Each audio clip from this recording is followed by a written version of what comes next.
1980s, her unmistakable voice echoed, marking her presence at the top of the global charts. Beyond her stunning beauty, her songs claimed the #1 spot on several hit lists.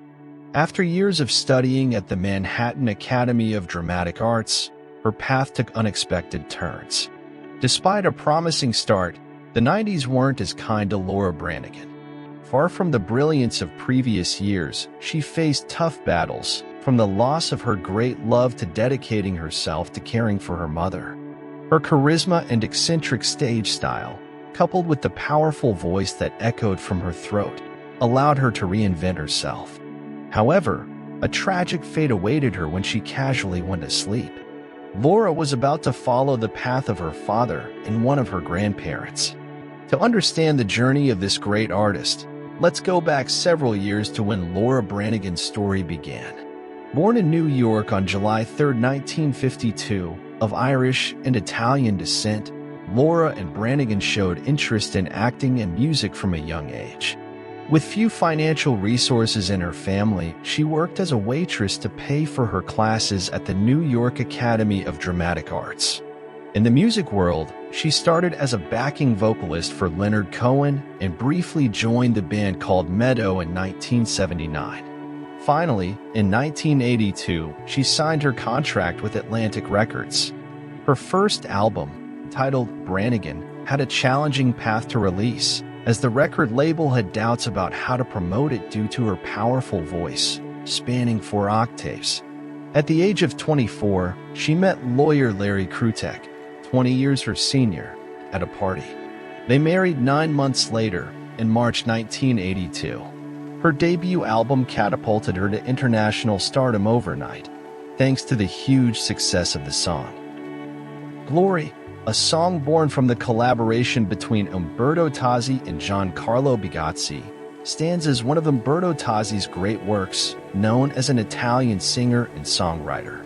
He notably created songs whose remastered versions became more famous than the originals. An example is Eva, re-recorded in Brazil by the group Radio Taxi. Despite gaining prominence in Europe, Tozzi couldn't replicate the same success in the United States and other parts of the world.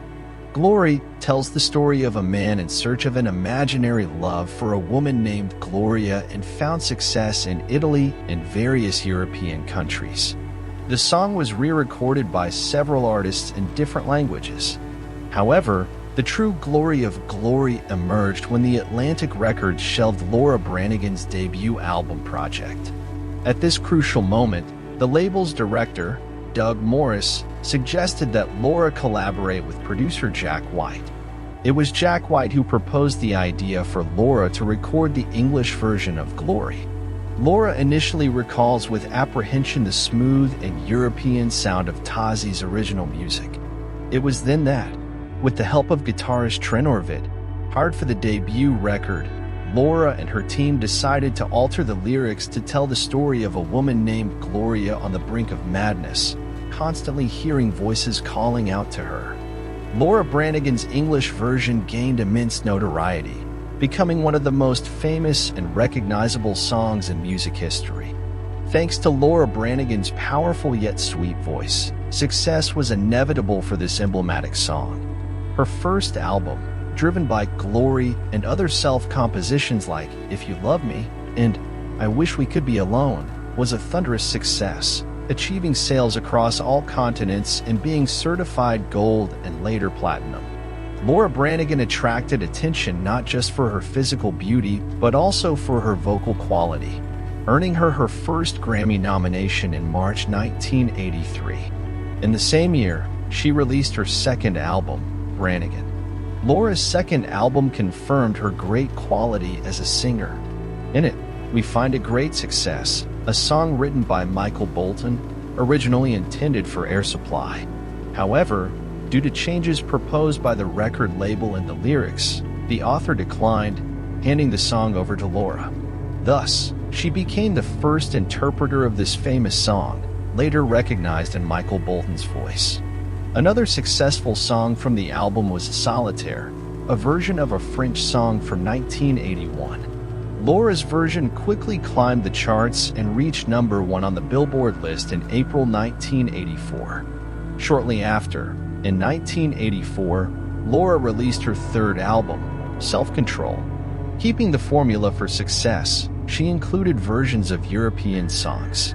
Self-Control, her most successful song from the album, was originally recorded in Italy by Raffaele Rolli.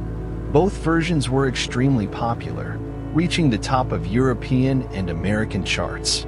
Self-Control was so successful that in 2012, it debuted in one of the best-selling video games in history, Grand Theft Auto: Vice City. Set in the 80s, the game captured the essence of that era, making iconic songs like Self-Control and Gloria true. Anthems that transcended their time. These melodies not only enchanted players of the time, but also captivated new generations who discovered the magic of these songs through video games. In her third album, Laura included another song by Umberto Tozzi, Te Amo. Other hits were Lucky One and Satisfaction. Interestingly, Laura and Tozzi met several times, even singing together on television shows. Laura Branigan had a remarkable career in the 80s and 90s, leaving an unforgettable musical legacy. Her fourth album, Hold Me, released in 1985, featured the iconic song Spanish Eddie, possibly her biggest hit. Other important songs included I Found Someone and Maybe Tonight. Her growing popularity led her to appear on TV series like Chips and Automan.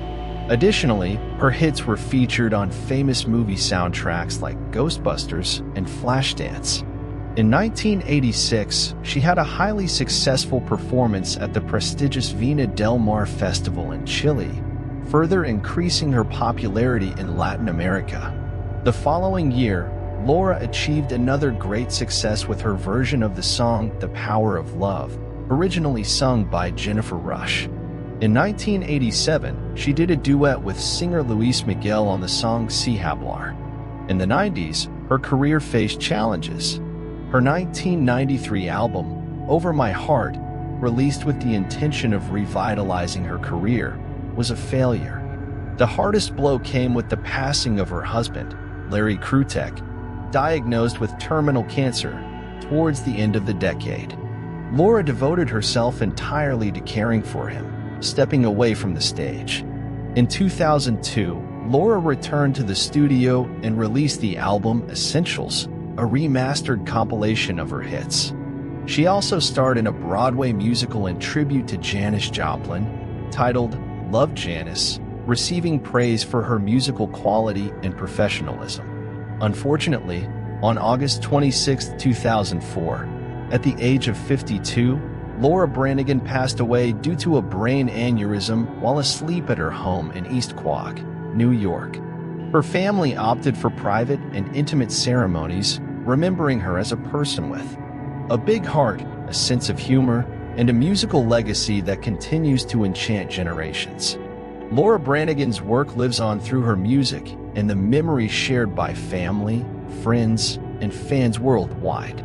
Her distinctive voice and charisma have left an indelible mark on the music industry, and her passion for music continues to captivate admirers, old and new, around the world.